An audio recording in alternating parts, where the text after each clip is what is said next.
નવરાત્રિની શરૂઆત થઈ છે ત્યારે ખેલૈયાઓની આડમાં નશો કરીને ધમાલ મચાવનારા સામે પોલીસ એક્શન પ્લાન પ્રમાણે કામ શરૂ કરી દીધું છે।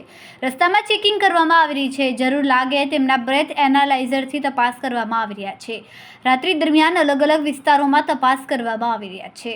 દારૂના કે અન્ય કોઈ કેફી પદાર્થના નશામાં અવારા તત્વો દ્વારા તૈયાર થઈ નીકળેલી મહિલાઓ કે યુવતીઓની છેડતી ન થાય તેની પર ખાસ ધ્યાન રાખવામાં આવી રહ્યું છે। સુરત પોલીસ દ્વારા બ્રેથ એનાલાઇઝર મશીન દ્વારા રાહદારીઓને તપાસવામાં આવી રહ્યા છે। તેમાં જો કોઈ નશાની હાલતમાં પકડાય તો તેને ડિટેન કરીને કાયદેસરની કાર્યવાહી કરાઈ રહી છે।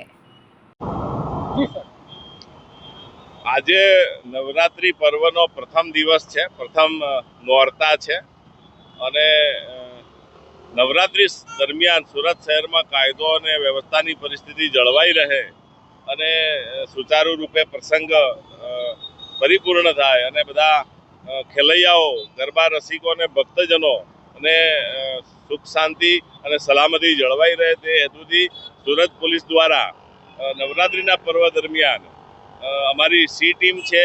સી ટીમ દ્વારા ગરબાના સ્થળો છે, જાહેર સ્થળો જ્યાં નગરજનો એકઠા થતા હોય અને ત્યાં આગળ કોઈ ન્યુસન્સ તત્વો દ્વારા કોઈ ન્યુસન્સ ફેલાવવામાં ના આવે અથવા તો કોઈ એવું અટકચાળું કરવામાં ના આવે તે અર્થે અમારી સી ટીમ સતત કાર્યરત છે। તેમજ જે અમારા પોલીસ સ્ટેશન વિસ્તારના જે મુખ્ય 4 રસ્તાઓ છે એ 4 રસ્તાઓ પર પોલીસ દ્વારા નાકા પોઈન્ટ રાખીને સઘન વાહન ચેકિંગ કરવામાં આવી રહેલ છે। તેમજ કોઈ આ તહેવાર દરમિયાન કોઈ નશાયુક્ત વ્યક્તિઓ કોઈ એવું ડિસ્ટર્બ ના કરે લોકોને એના માટે તેઓ વિરુદ્ધ બ્રીથ એનાલાઇઝર નો યુઝ કરી અને નશો કરેલી વ્યક્તિઓને પકડી પાડવામાં આવી રહ્યા છે અને તેમના વિરુદ્ધમાં કેસો કરવામાં આવી રહ્યા છે।